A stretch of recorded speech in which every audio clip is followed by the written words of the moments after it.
Our first guest tonight, one of 11 Republican lawmakers urging criminal investigations of Comey, Clinton, and others. An influential voice now leading the charge against the deep and pervasive corruption at the top echelons of both the FBI and Justice Department. Joining us tonight is Congressman Matt Gaetz. He serves on a number of key committees.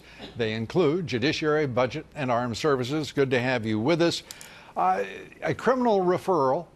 You want to see what's going on with the Obama Justice Department and FBI to clean up the mess at the FBI. Comey and McCabe included in that list of targets, not subjects, targets of those investigations. What are the odds that you will, that this recalcitrant, stonewalling Justice Department will actually respond? Well, you've asked the operative question, Lou, and my concern is that in the absence of a second special counsel, we'll just have the Department of Justice investigating themselves. But if they're going to do that, in Congress, we want to be very specific about the crimes that we believe have been committed. When investigators determine the outcome of an investigation before conducting the interviews for political purposes, the risk is that they themselves have obstructed justice and violated federal law. When you've got Peter Strzok and Lisa Page trying to impact the outcome of these investigations because they hate President Trump or love Hillary Clinton, that is not lawful. When you've got Andrew McCabe and Jim Comey lying to Congress, saying verifiably untrue things, that is against the law. And so we didn't want the Justice Department to have any wiggle room to say, well, we don't really know what to investigate, and it all looks fine here. That's why 11 bold conservatives stood together. We laid out the case, and now we will see whether the Justice Department is ready to deliver any justice at all. Well, I have to say that one in particular line stood out in your letter to the Justice Department. If I can quote, if we can put up this full screen of the sentence, and I think everyone will enjoy this, saying that we are especially mindful of the dissimilar degrees of zealousness that has marked the investigations into former Secretary of State Hillary Clinton and the presidential campaign of Donald Trump, respectively. I don't think you could have put it more eloquently or gently. Your thoughts on that sentence and what the reaction might be at the Justice Department? Well, Lou, there is an obvious double standard, obvious hypocrisy when you look at how the colleagues of Hillary Clinton were treated and how the colleagues of Donald Trump are being treated now.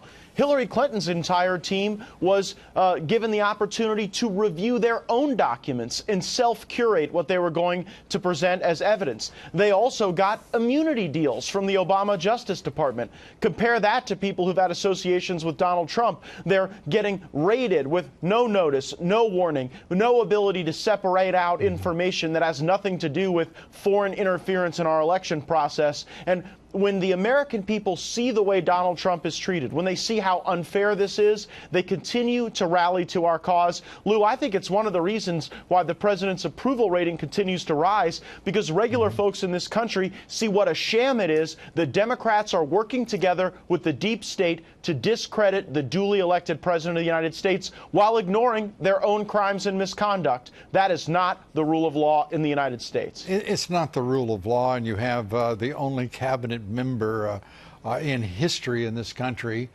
cited for contempt by the Congress of the United States, one Eric Holder, who perpetrated more scandals than any attorney general that I can certainly recall, saying he would like to run for president and wants to head for New Hampshire. I mean, are you kidding me? This is reaching I hope the level Eric Holder of runs for president. Well, I hope so we can do talk I, all about Fast and but Furious, and I think the Democrats could have no better standard bearer than Eric Holder, because he represents all of the scandals and lies and mistreatment of justice that was so just emblematic of the Obama era. Part of me really, though, does have a special warm place for Joe Biden as the standard bearer for the Democratic Party. Bernie Sanders might even, there's a lot of, I see a lot of really great candidates that the Democrats could put forward. So it's going to be an exciting 2020. But then we have these little things called midterms. And your speaker is, I don't know what he's on, other than a high, all inspired by himself, where he resigns as speaker, wants to stay through January, clean up a pension of some $85,000 a year, but doesn't want anybody to go to any extra trouble to win a midterm election. I'd like to hear you characterize the Speaker and your preferences for the way in which his successor should be chosen and when. Well, Lou, I don't think the American people care who the Speaker is. I think they care what policies we're fighting for to improve quality of life for Americans. And frankly, in the 115th Congress, I think we've left a lot of meat on the bone. We should still be fighting to repeal Obamacare. We should still be fighting for spending cuts and welfare reform. We should be fighting with this president to get the money to build the wall and secure our border and end sanctuary cities. So I'm going to be looking for a Speaker who can be a real leader on those things and won't just hand all of the power over to Chuck Schumer and Mitch McConnell, but will fight for the conservative principles that can get us elected in the midterms. And frankly, I don't see that happening right now. Just this week, Lou, we gave back a legislative day instead of staying in town and fighting for this president's agenda, and that is deeply disturbing to me. How soon would you like to see that election?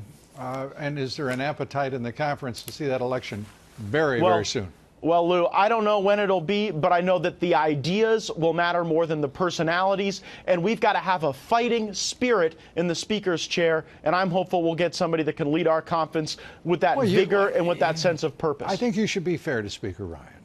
He fought diligently, vigorously against President Trump and his agenda throughout. You want to take that back, Congressman? You know, I think that the Speaker has been perhaps effective within our chamber of funding the wall, making sure that we had consequences for sanctuary cities. Where I think we've all failed as an institution is ensuring that the United States Senate, which is sitting on 500 bills from the House that they haven't acted on, we've allowed Chuck Schumer and Mitch McConnell to be off the hook because we haven't pressed them and forced them, and that's really been the great sin. Did I misunderstand you? Did you say that your chamber had been effective in funding the wall? No, I do, but look, we passed funding for the wall, Lou. Whoa, Congressman, you and I seldom argue over the minutiae like this, but you didn't put a dime forward for the wall, for fence, no, not in the Omni. Systems. No, not in the Omni. I'm talking about before the Omni. Oh, before the Omni. Before the Omni, we passed a bill you mean to put $20 billion in before the in Speaker of the House insulted the President of the United States by taking money away from ICE agents and the budget under the $1.3 trillion.